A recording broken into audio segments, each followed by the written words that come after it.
Time. Joining me now is Clay Johnson, founder and CEO of the Department of Better Technology, a firm that designs and builds software for government. He was a Presidential Innovation Fellow. And Clay, I wanted to have you on because you've been tweeting about watching these hearings and the rollout of Healthcare.gov. You've worked on trying to do big tech projects. What was your takeaway from the hearing today? My takeaway was that we have a Congress that's dangerously illiterate when it comes to technology issues. I mean, looking at this thing, for me as a programmer and as a technologist, it was really like watching a bunch of people who can neither read nor write try and be book critics. I had no grasp of the fundamental technology issues at stake here, or what is even good and what is even bad. It was sort of baffling. What has emerged to you about what is going on with the website, which it seems to me Republicans have kind of moved past criticism of that, and yet that seems to still be the big kind of implementation hurdle that this law needs to get over?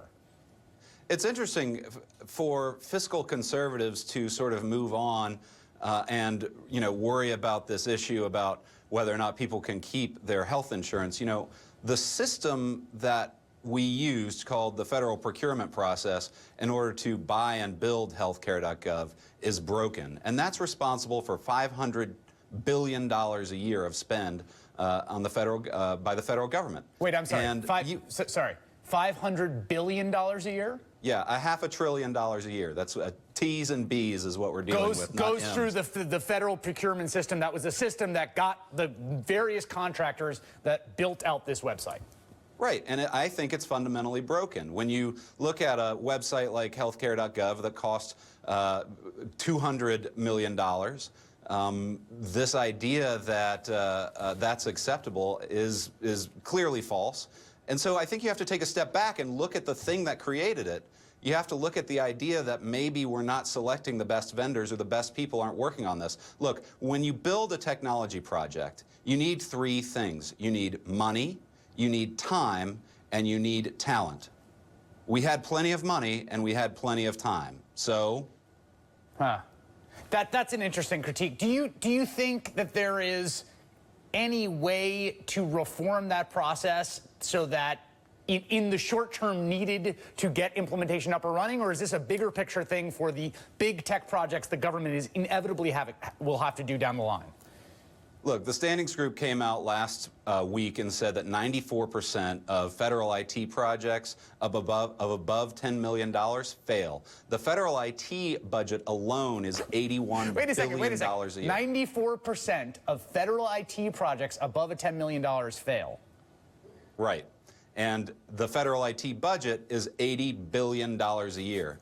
So I don't know why the Republicans aren't up in arms about trying to fix the federal procurement process, because what they could be doing is really working hard on that, being of service to the idea of fiscal conservatism, and opening the door to thousands, if not millions, of small businesses to compete on projects like Healthcare.gov, and they'd probably do a better job at it. And yet we've seen them kind of move past the website. I mean, today, one of the things that was notable at the hearing was I thought there was going to be a lot about the website. Here they finally have Kathleen Sebelius, the woman who is ultimately responsible for this. And it didn't get a lot of play.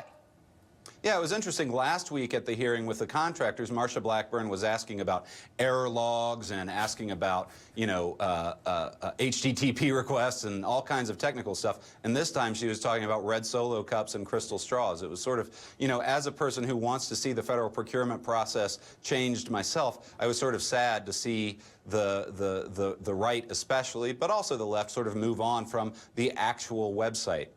Well, the monkey court attention span is short. Clay Johnson from the Department of Better Technology, thank you so much. Coming up.